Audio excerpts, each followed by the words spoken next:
ऐसा है, ये मेरे पत्रकार साथियों, अगर तुम ज्यादा सवाल पूछोगे तो तुम भी सनातन विरोधी हो जाओगे।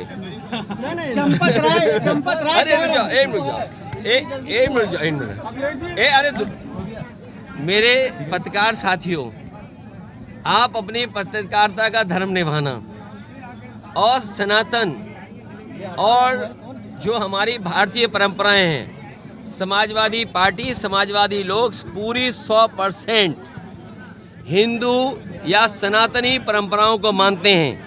लेकिन आज जब हम विवेकानंद जी को याद करें,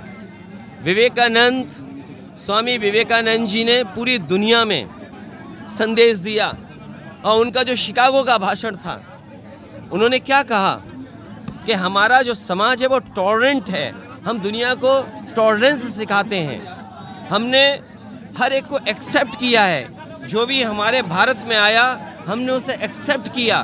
तो ये बताइए, सनातन धर्म के जो आरोप लगाते हैं, हम तो पेड़ को पूजते हैं, हवा को पूजते हैं, आग को पूजते हैं, मिट्टी को पूजते हैं, पानी को पूजते हैं और जितने पेड़ हैं उन सबको पूछते हैं, तो क्या हम सनातनी नहीं हैं? इसलिए इस बहस में मत पड़िए। बीजेपी के लोग जानबूझ करके अगर ज्यादा सवाल आप पूछोगे तो आप भी सनातनी नहीं माने जाओगे।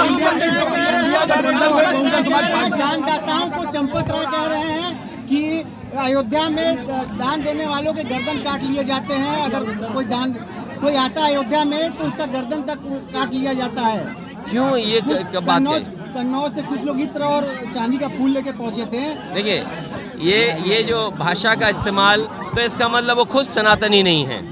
अगर वो गले काटने की बात कर रहे हैं और जिनको संविधान और कानून पे भरोसा नहीं है, वो कभी सनातनी नहीं हो सकते हैं। हम बाबा साहब भीमराव अम्बेडकर जी, डॉक्टर राम मनोहर लोहिया और नेताजी जो संविधान को मानते रहे, संविधान को हम मानते हैं, लोकतंत्र को मानते हैं। जो संविधान मानता है वो इस तरह की भाषा इस्तेमाल नहीं कर सकता। बनारस में अभी बहुत सारी मूलभूत सुविधाओं की कमी है, सड़क है, बिजली, पानी,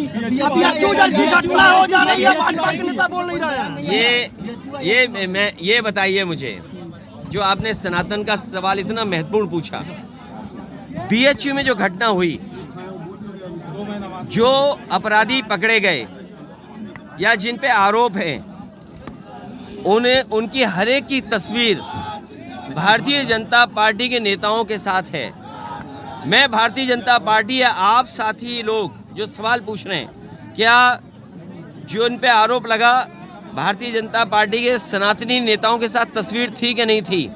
मुख्यमंत्री जी किसी के साथ फोटो नहीं खिंचवाते, लेकिन तीनों अपराधियों के साथ उनकी तस्वीर थी। सोचिए आप, तो क्या ये सजा दिलाने के लिए जो पहले कार्रवाई होनी थी, क्यों नहीं की कार्रवाई?